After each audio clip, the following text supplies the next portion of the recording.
Dobré ráno, piatkové, trošku daždivé, ale hovoríme si, že ideálny čas na interiérovú konferenciu.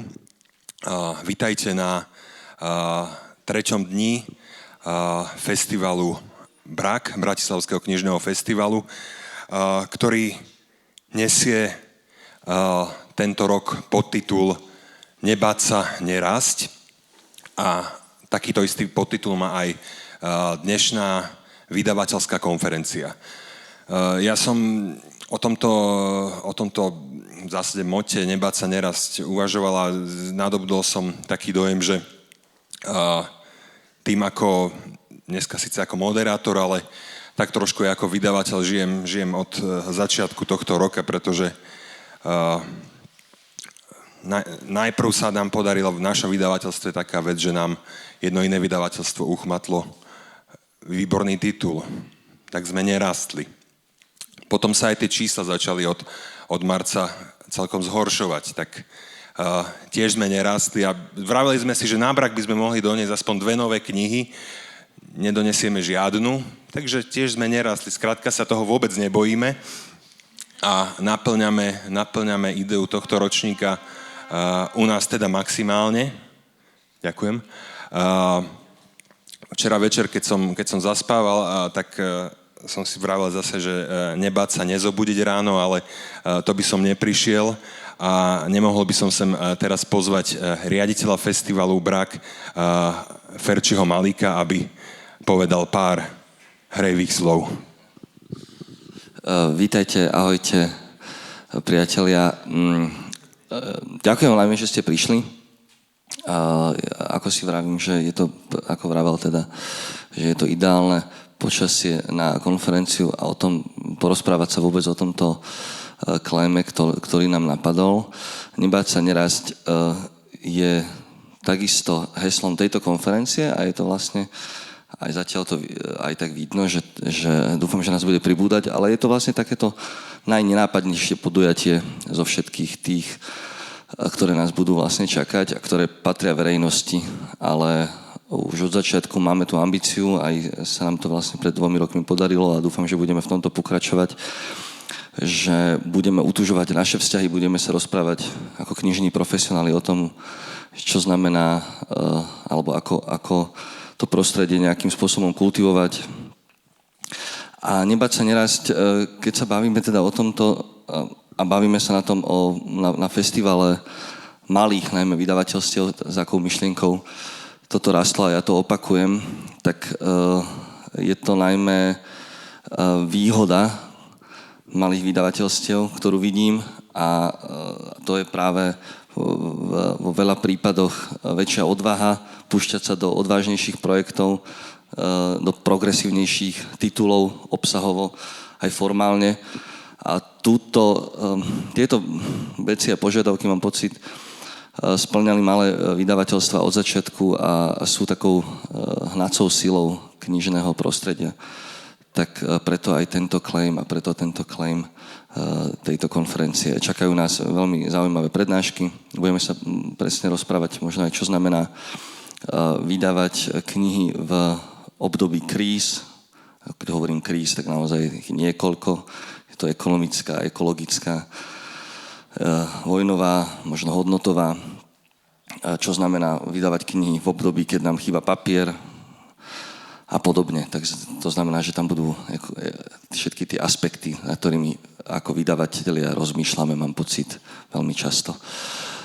Nevravím, že nájdeme odpovede, ale môžeme sa o tom v užšom kruhu porozprávať, posťažovať sa a možno raz na niečo prídeme. Ďakujem veľmi, že ste si našli čas a odovzdávam slovo Slavovi a ďakujem, že prijal toto pozvanie.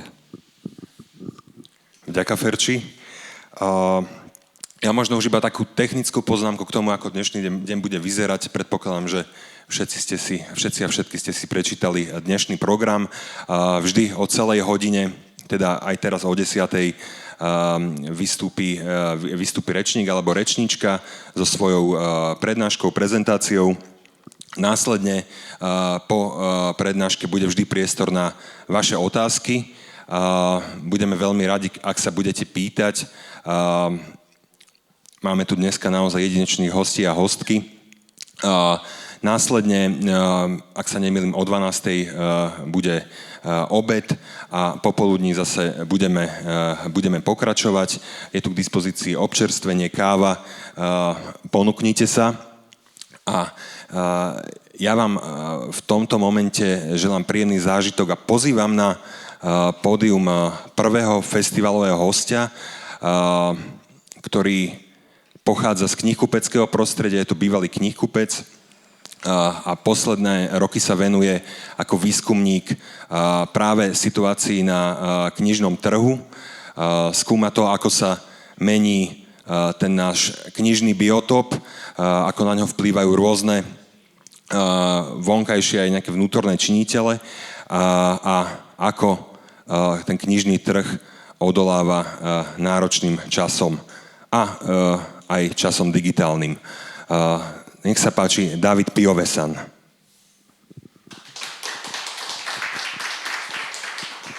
Welcome.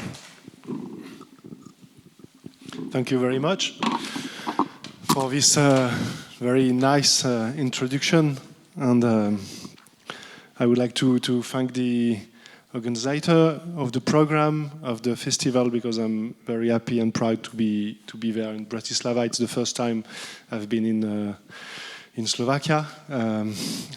Thank you everybody for being there and it's a great responsibility for me to start the day with you. Ďakujem veľmi pekne za pekný úvod, ďakujem organizátorom festivalu a som veľmi rád, že tu v Bratislave môžem byť. Je to môj prvýkrát, čo som na Slovensku, takže ďakujem všetkým, ďakujem za to, že ste tu a je pre mňa naozaj veľkou zodpovednosťou, že dnes otváram program.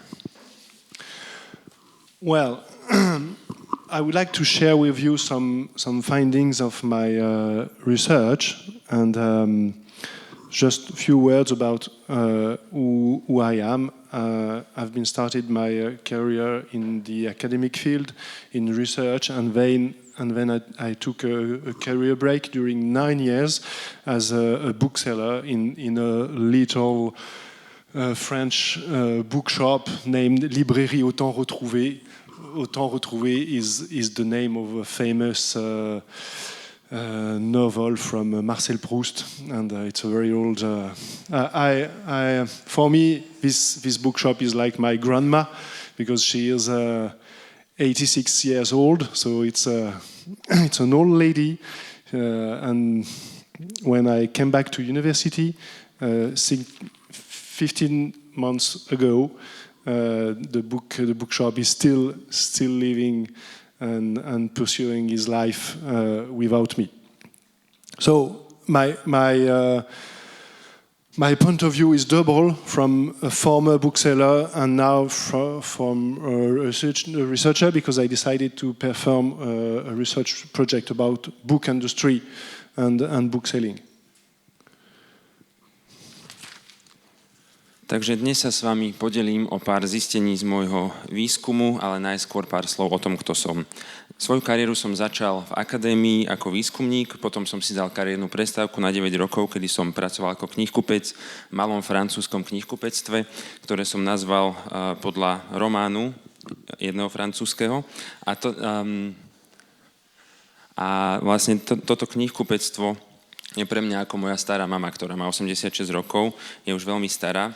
Ale keď som sa pred 15 mesiacmi vrátil naspäť k výskumu, tak môžem povedať, že to kníhkupectvo žije a nažíva si aj bezo mňa a stále nejako funguje. Takže môžem povedať, že mám taký dvojaký pohľad na vec, aj ako kníhkupec, ale aj ako výskumník. A začal som vlastne pracovať na projekte v oblasti výskumu knižného priemyslu.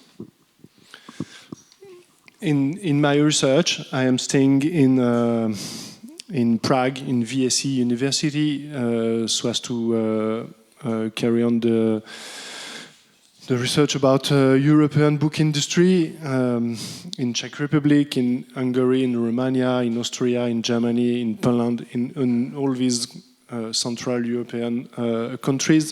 So it's an ongoing research. So it's not finished yet, but I wanted to share with you some initial findings.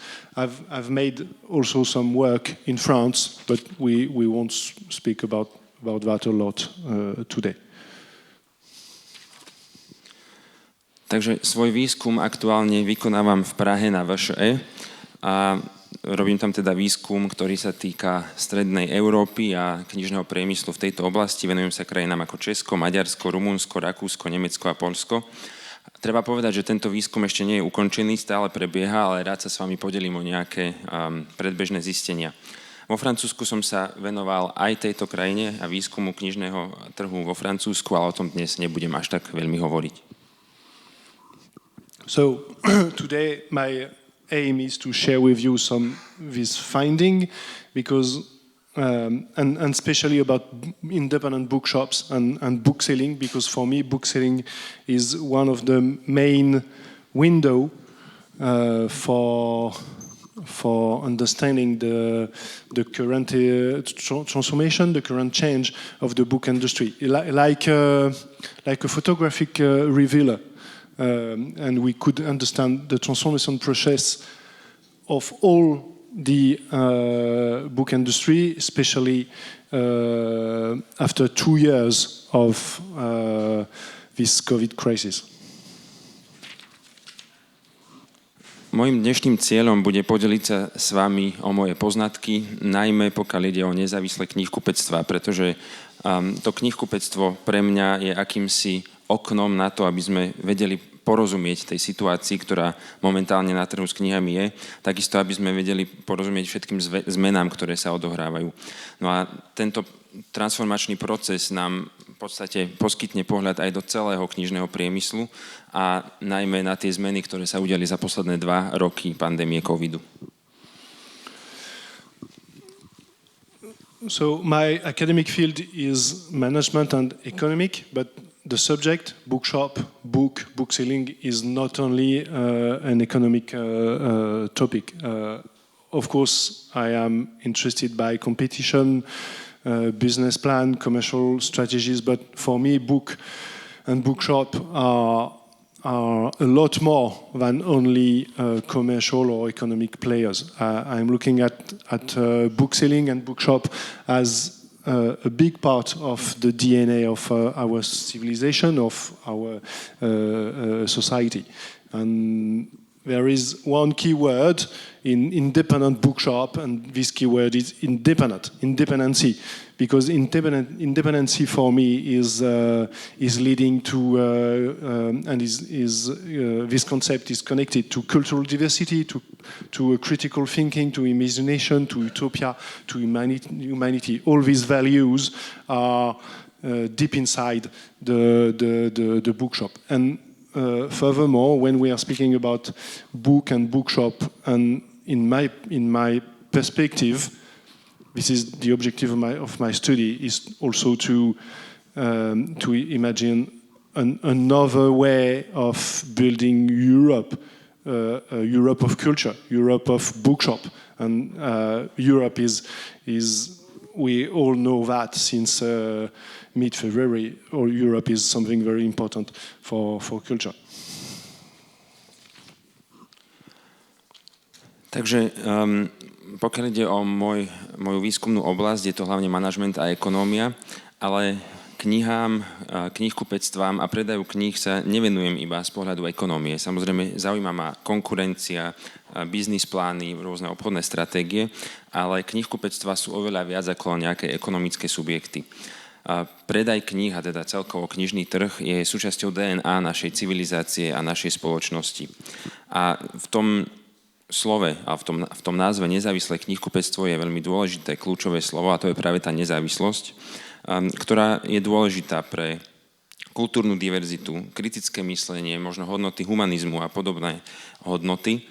No a podľa mňa knihy a kníhkupectvá, teda ja ich vnímam tak, a je to aj témou mojich štúdií, že môžu poskytnúť nejaký nový spôsob na vytvorenie európskej kultúry, a tá je veľmi dôležitá.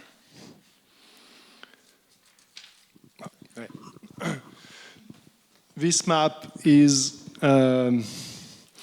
the situation now for me in my ongoing process of research, these are in red countries. I made some work, some research, and I'm able to speak about the book industry. So there is a lot of red, but there is a lot of country still that remain that I don't know anything about that, about the book industry or bookshops in these countries. So my research is really an ongoing research.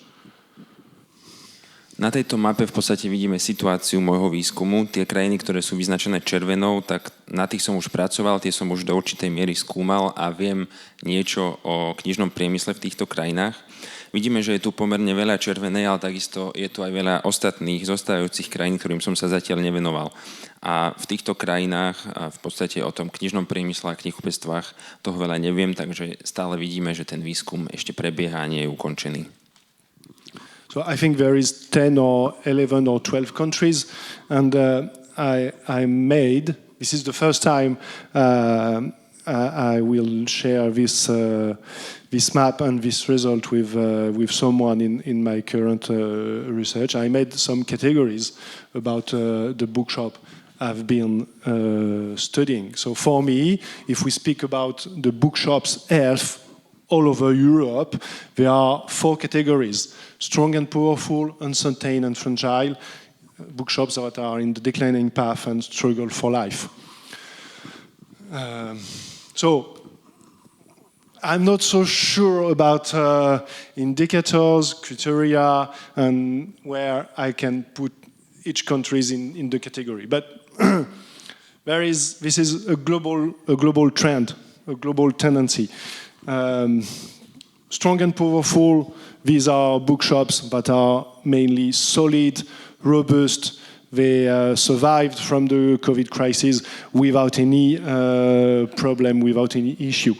Uncertain and fragile, the market share is still high, but in fact, if we have a look deep inside the situation, we can see some fragility.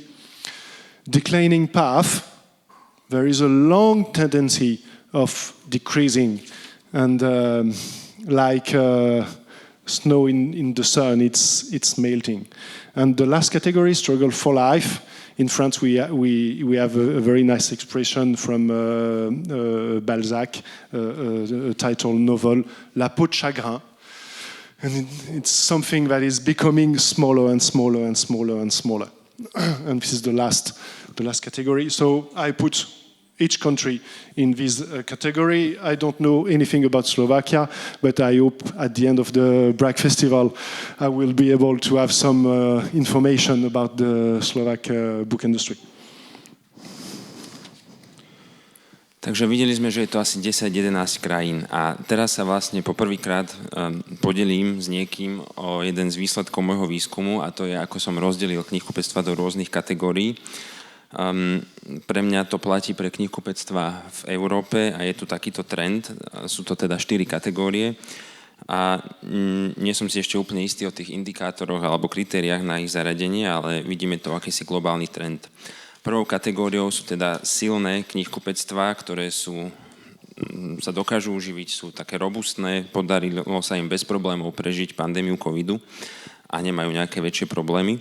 Potom sú ďalšie kníhkupectvá, ktoré sú v takej neistej a krehkej situácii, stále sa im pomerne dobre darí, ale keď sa na ne pozrieme hlbšie, tak tam určitú krehkosť alebo nejaké problémy vidíme. Ďalej máme kníhkupectvá, ktoré sú na ceste poklesu. Tu je teda takýto trend, klesajú, nedarí sa im a možno sa topia ako sneh na slnku. No a poslednou kategóriou sú kníhkupectvá, ktoré majú problém prežiť. Vidíme to aj na príklade románu od Balzaca, kde v podstate aj tieto kníhkupectvá veľmi podobne stále chradnú. A takto som teda zaradil krajiny, ako ich vidíte na slajde. O Slovensku zatiaľ toho veľa neviem ho zaradiť, ale verím, že po festivale BRaK budem mať nejaké informácie aj o tejto krajine. Thank you. So, what are the main factors, the driving forces that have led to this situation, to this map? So to understand the ongoing process of change of bookshop, because the previous map was only about bookshop, not only about the book industry. How is the book industry going on? No, it's only what are the bookshop trends in the transformation. So to understand this, I would like to have a little drawing of the landscape with 5 key players of the book industry and the main change tendencies for these 5 key players: reading, authors, publishers, sellers, and public regulation. And the second part is only about independent bookshop. In countries where bookshops are surviving and even more their market share is increasing, how does it goes? How does it go? What are the reasons why these bookshops in these countries are increasing? What do they do? What are their strategies to rebound, to rebirth? Takže musíme sa pýtať, aké sú hlavné faktory alebo teda hnacie sily takéhoto procesu. Vidíme, že v kníhkupectvách dochádza k procesu zmien.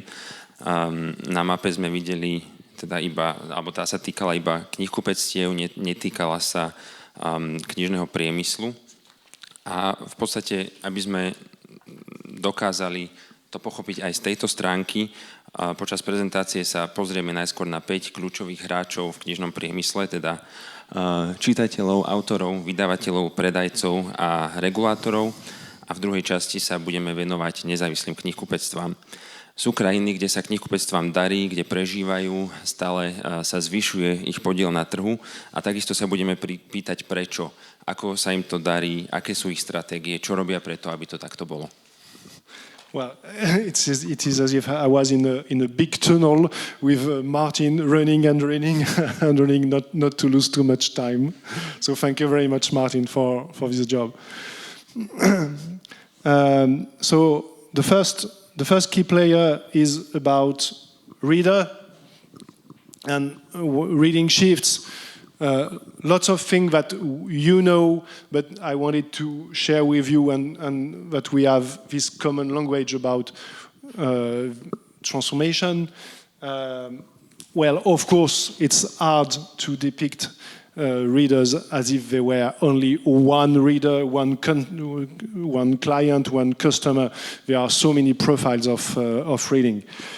The main thing for me is the second line of the slide. Prescription is changing. And yesterday, we were listening to TV shows, to radio. In France, we were reading this high intellectual newspaper called Télérama, and there was some literary chroniques, and I remember my parents were buying this newspaper to see the articles, the reviews of books, to choose which books they could buy in the bookshop. I put at the right this front cover of the book. This is the cover of the book, the Queen's Gambit, but we all recognize the main actress of the series, because the cover of the book was printed and inspired from the Netflix series. And in France, but I'm sure everywhere in Europe, so many people wanted to read the book after having watched the series. So this is a huge change in the prescription model of reading. And another point, there is a lot of things that are in the internet with reading. We can build some community, not only with Harry Potter of Game of Thrones, but also with famous novel. There is a huge online community with the Misérables from Victor Hugo or from Pride and Prejudice. So we are not often aware about that. But books, these former books, are still living online.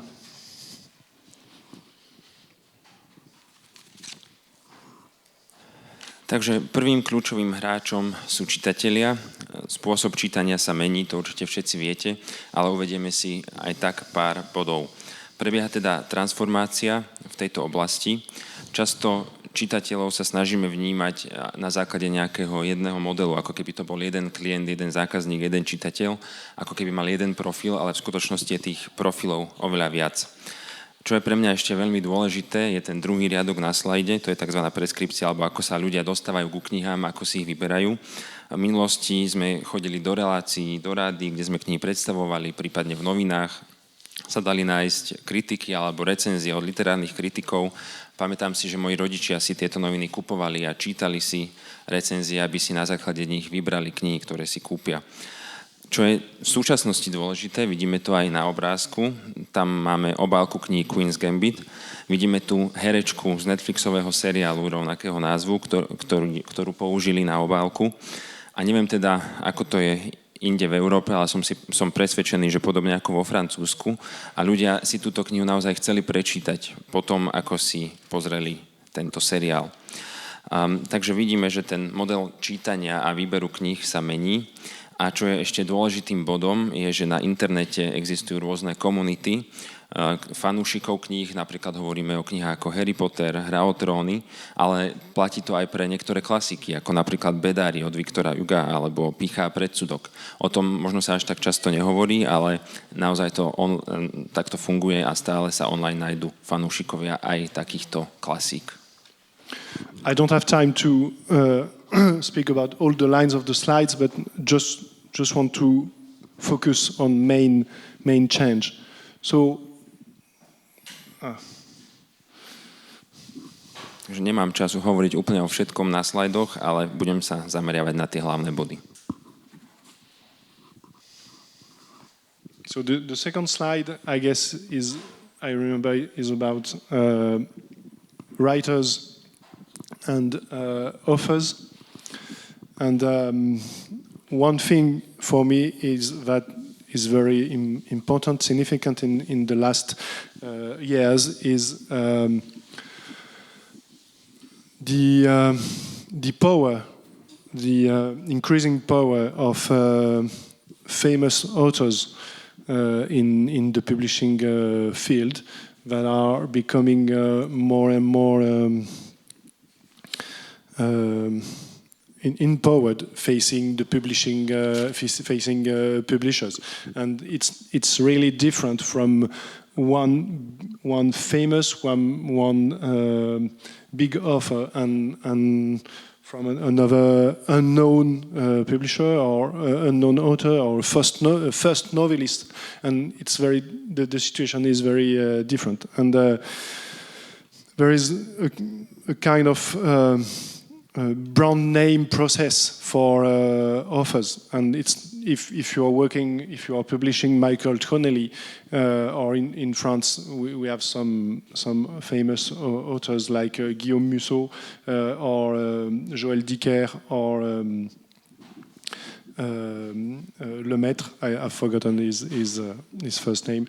Everybody will focus on the book. Everybody will buy his book, whatever the quality of the book is. And even if people did not like the book, the previous book, they will again buy this book. This is the case for famous authors. For first novelists,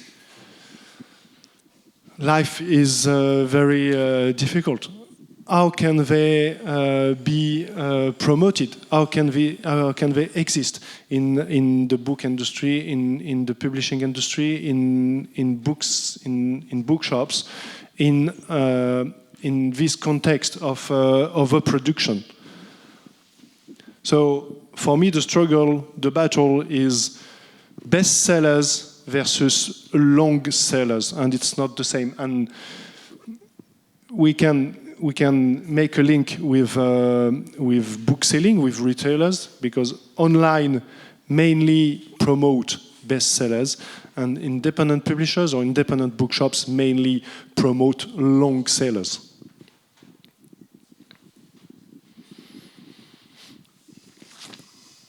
Ak si dobre spomínam, tak na druhom slajde som mal informácie o autoroch.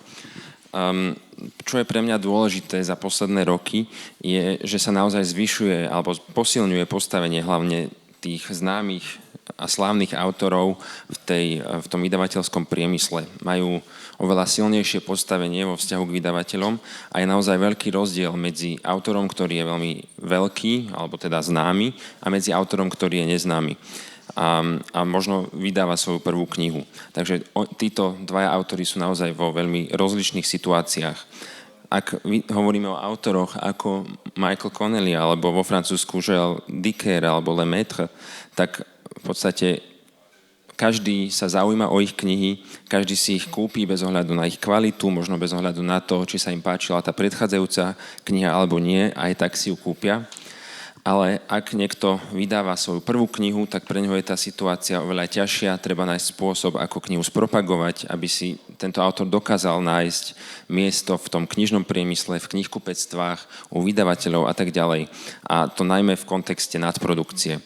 Takže tá otázka je, aký je teda, alebo máme tu taký konflikt, alebo teda protiklad bestsellerov a tzv. Longsellerov, teda kníh, ktoré sa predávajú dlho. Podľa mňa potrebujeme vytvoriť nejaké spojenie s kníhkupcami, ktorí by možno tie menej známe knihy dokázali spropagovať. Online sa propagujú hlavne bestsellery a pre tie ostatné knihy by mohol byť priestor práve v tých nezávislých kníhkupectvách. What about publishers? It's very difficult to speak about the publishing industry because there are so many differences from one publisher to another. The field in which publishers published we are in fiction, in art book, in for children, for illustration, and the market publishing field is it's not the same, of course.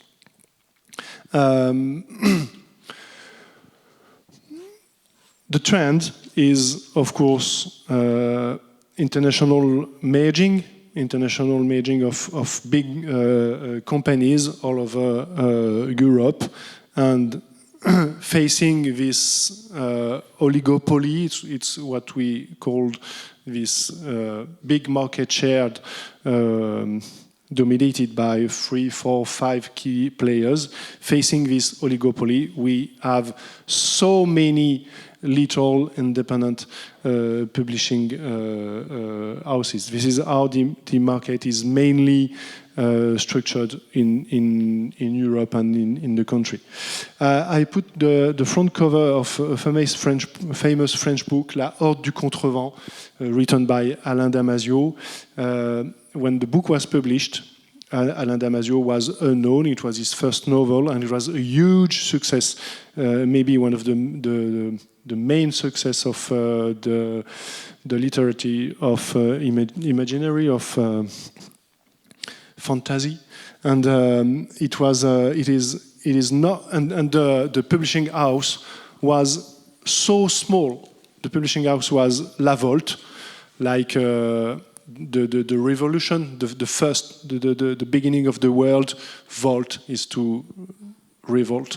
Revolution, and it was a so little publishing house. But despite the size of the publishing house, the book was both a bestseller and a long seller. And La Horde du Contrevent is still sold everywhere in France for 20 years ago. So the success of a bestseller is not linked to the size of the publishing house. This is one of the main things we know about publishing, that we do not know really what makes the success of a book, or what will make the success of a book.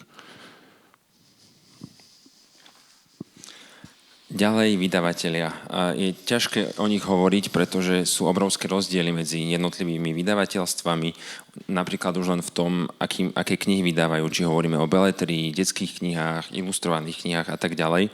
A ten trh sa vo všetkých týchto jednotlivých oblastiach líši.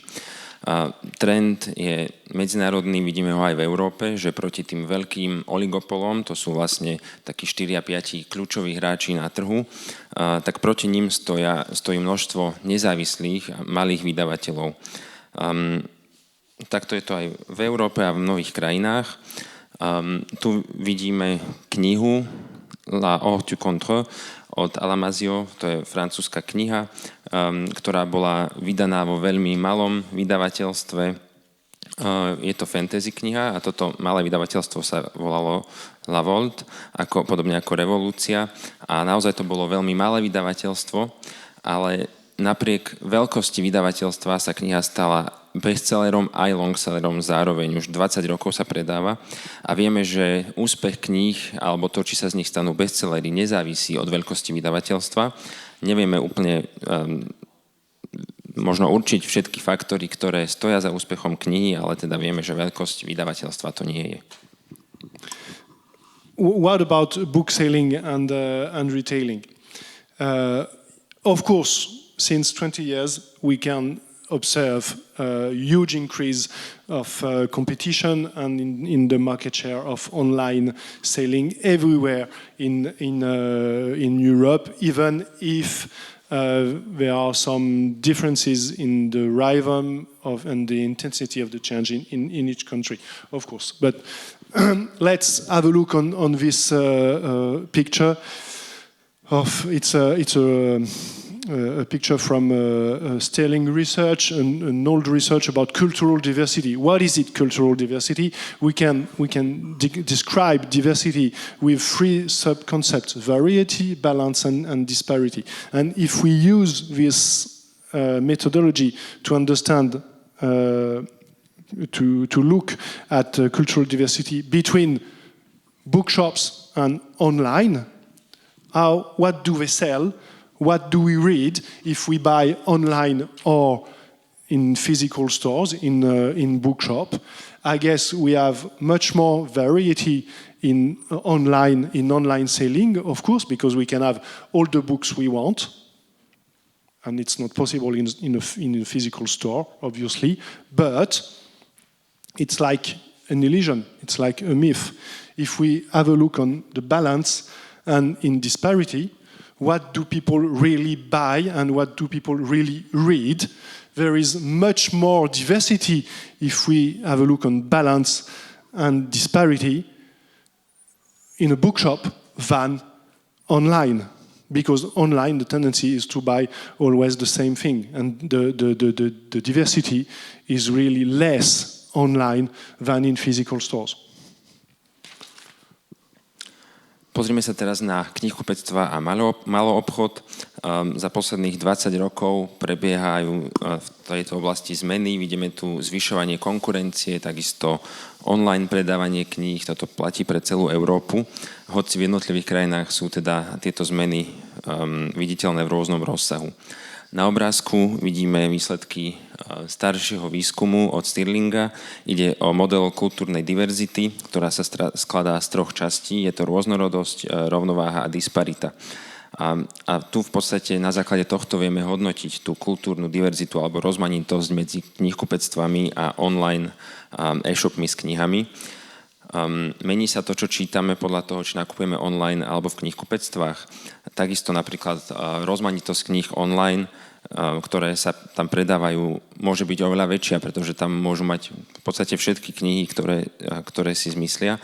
To sa samozrejme v kamennom obchode nedá. Ale je to v podstate taký mýtus, tak trochu, pretože ak sa pozrieme na tie spodné dva krúžky, teda rovnováhu a disparitu, a pozrieme sa na to, čo ľudia kupujú a čítajú, tak tá kultúrna rozmanitosť v kníhkupectvách je oveľa väčšia ako online, práve kvôli týmto dvom bodom. I've got two last slides to respect the timing.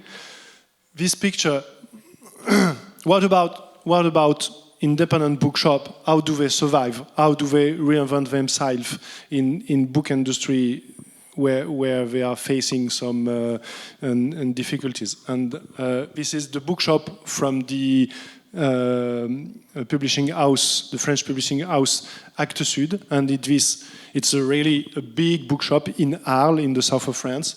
You can find a bookshop, you can find some books, some CDs and DVDs. You can also find a bar and a restaurant with a very nice terrace in front of the bookshop, when often you can meet some writers from Actes Sud. You can also go into the hammam, And to go to the hammam, you must go through the bookshop. There is also a cinema. You can also visit some exhibition and a very nice chapel. And what's more, you can also buy some vegetables, some fruits and vegetables in a new way of consumption with a short and local circuit of products. And maybe this will be the bookshop of future.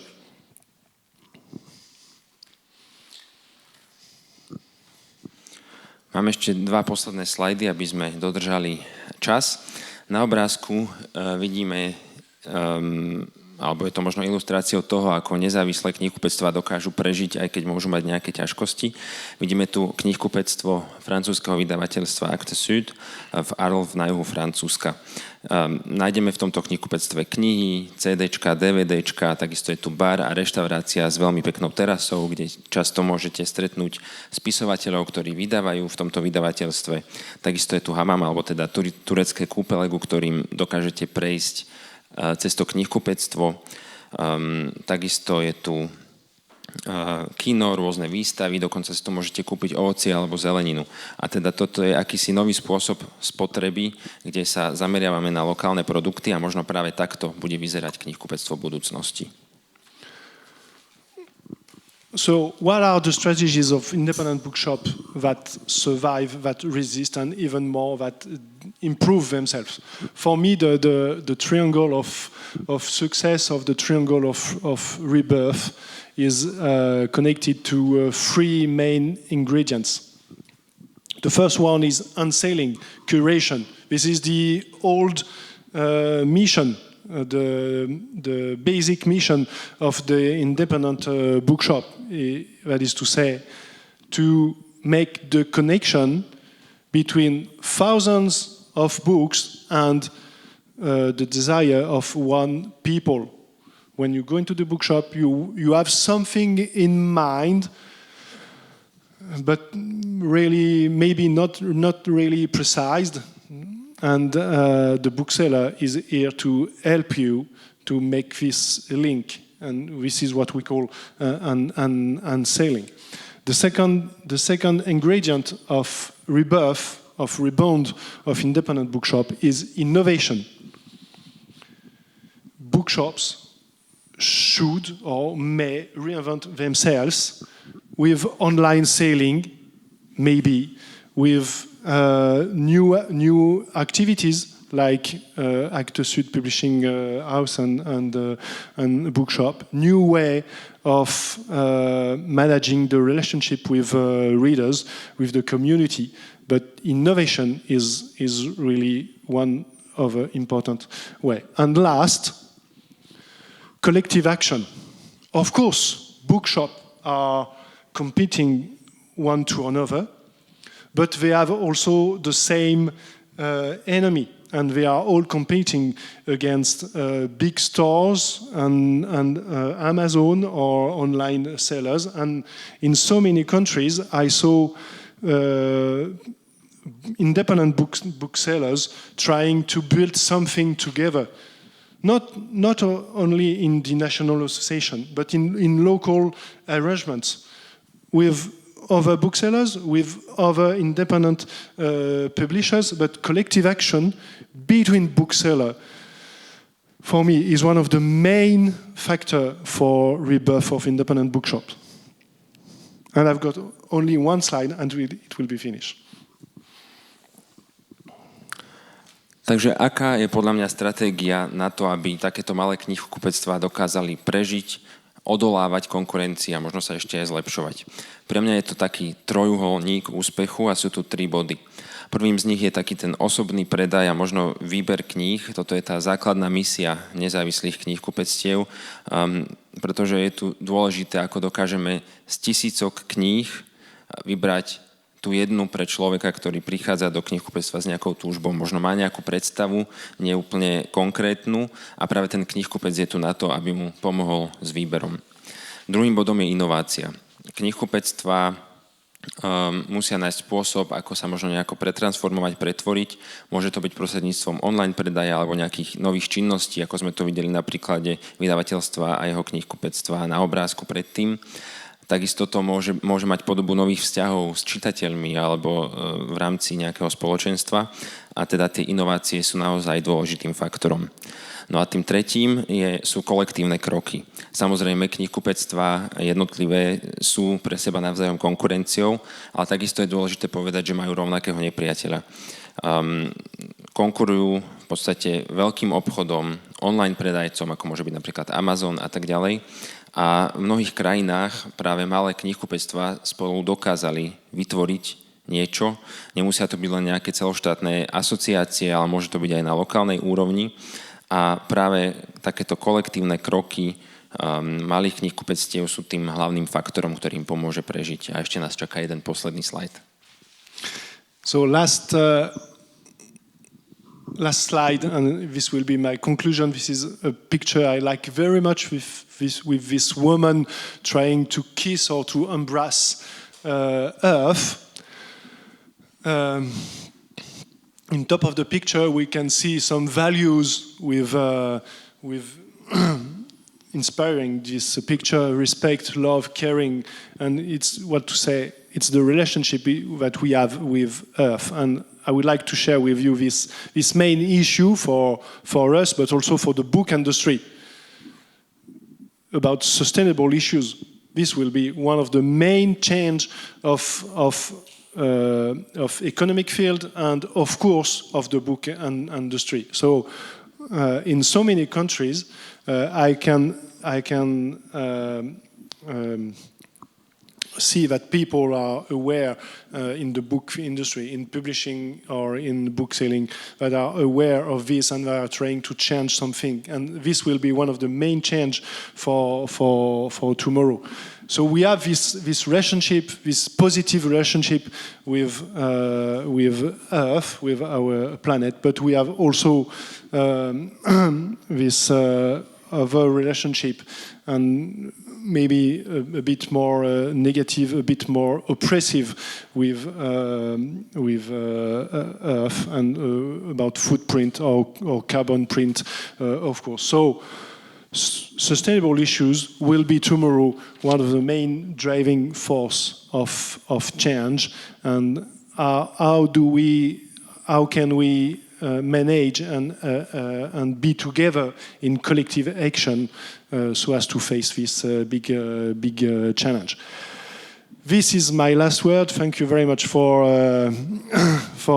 being there this morning, and thank you also to Martin. Takže posledným slajdom je môj záver. Vidíme tu obrázok, ktorý mám veľmi rád. Je na ňom žena, ktorá sa snaží objať alebo poboskať našu zem. Okolo nej sú vypísané rôzne hodnoty ako rešpekt, láska, starostlivosť a tak ďalej. A na tomto by mal byť založený náš vzťah so zemou. A to je práve ten najväčší problém, ktorému budeme čeliť aj v knižnom priemysle, a to je trvalá udržateľnosť. A to sa netýka len ekonomiky ako takej, ale ako som hovoril aj knižného priemyslu. V mnohých krajinách vidím, že ľudia v knižnom priemysle a možno medzi vydavateľmi vedia, že takéto zmeny sú potrebné a bude to naozaj jedna z tých hlavných zmien do budúcna.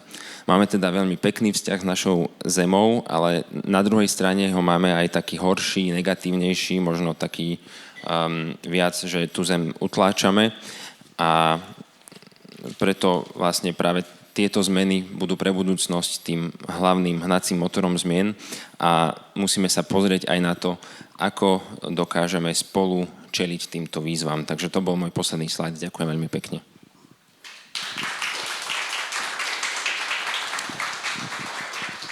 Veľmi pekne ďakujeme, Dávid.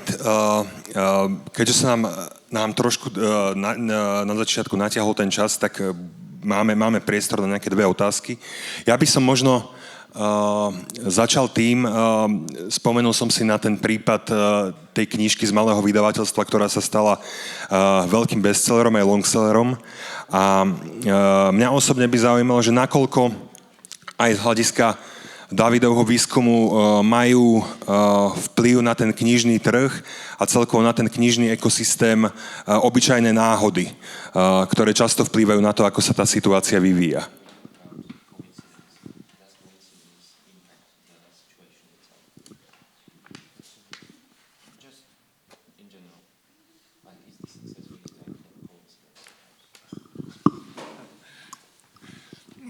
Thank you very much. As I said, there is no theory, there is no recognized work about what makes a success of a book, and there is lots of published articles, lots of academic work and monograph about cultural economics, not only about the book industry, but everywhere in the artistic or in the creative field, about success and ingredients or components of success. And well, in fact, there is no conclusion. So you can have your personal theory, I can have mine, but there is no recognized theory about what do we need to make something. Just an anecdote. During the COVID and the crisis in France, what was the most read book in France? It was La Peste by Albert Camus, an old book from so many years that nobody, as I can say, nobody was still reading in France except young people in schools. Ďakujem. Ďakujem pekne.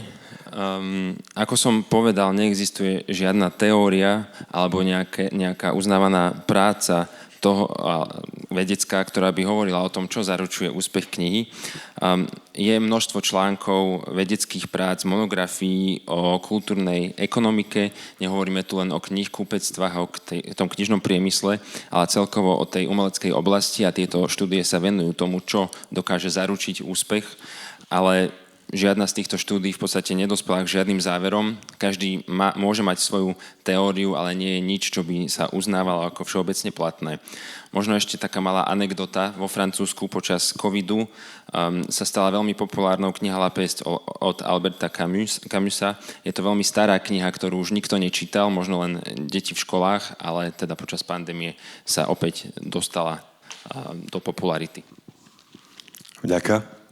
Nech sa páči, má niekto z vás otázku na Davida? Jedinečná možnosť opýtať sa.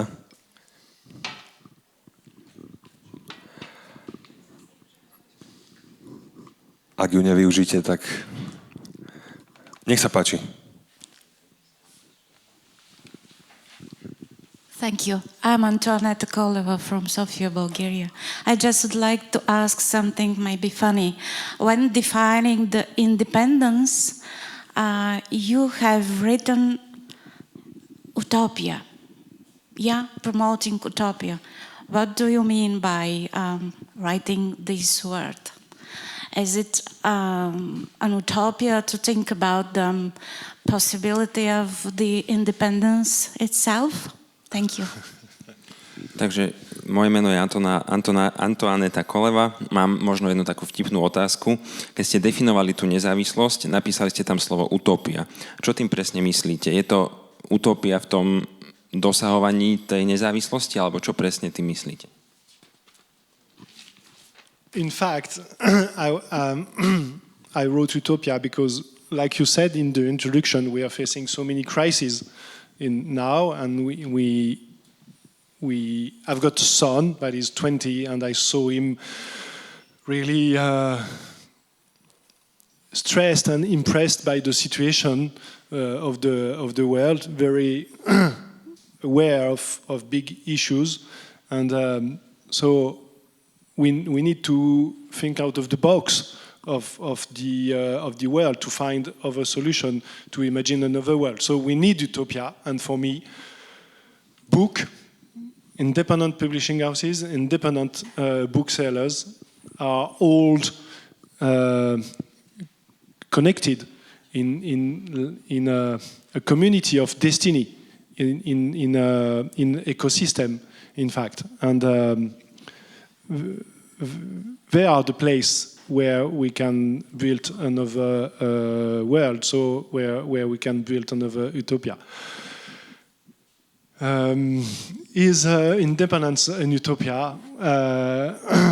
Your presence this morning tend to see that no, in so many countries, in so many book industry, not in France but in Czech Republic and I'm sure in Slovakia, I saw so many publishers, so many booksellers that want to build another world, want to build another relationship with readers, and want to promote some different book, some different other books than booksellers. So independence is not utopia.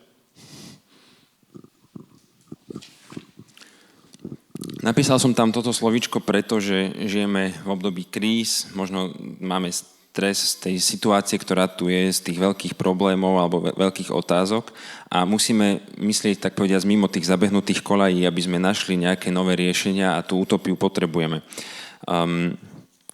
Pre jednotlivé kníhkupectvá alebo vydavateľstva, alebo o nich teda môžeme povedať, že oni existujú v akomsi spoločenstve v rámci tohto ekosystému a práve len v tomto spoločenstve dokážeme ten nový svet alebo tú utópiu vytvoriť. A otázka, či je nezávislosť utópiou, tak aj na vašej prítomnosti tu dnes vidíme, že nie. V mnohých krajinách, v tom knižnom priemysle, napríklad v Česku, na Slovensku alebo aj v iných, vidíme, že vydavatelia, kníhkupci chcú vytvoriť nový svet, chcú vydávať a ponúkať iné knihy a preto môžem povedať teda, že nezávislosť utópiou určite nie je.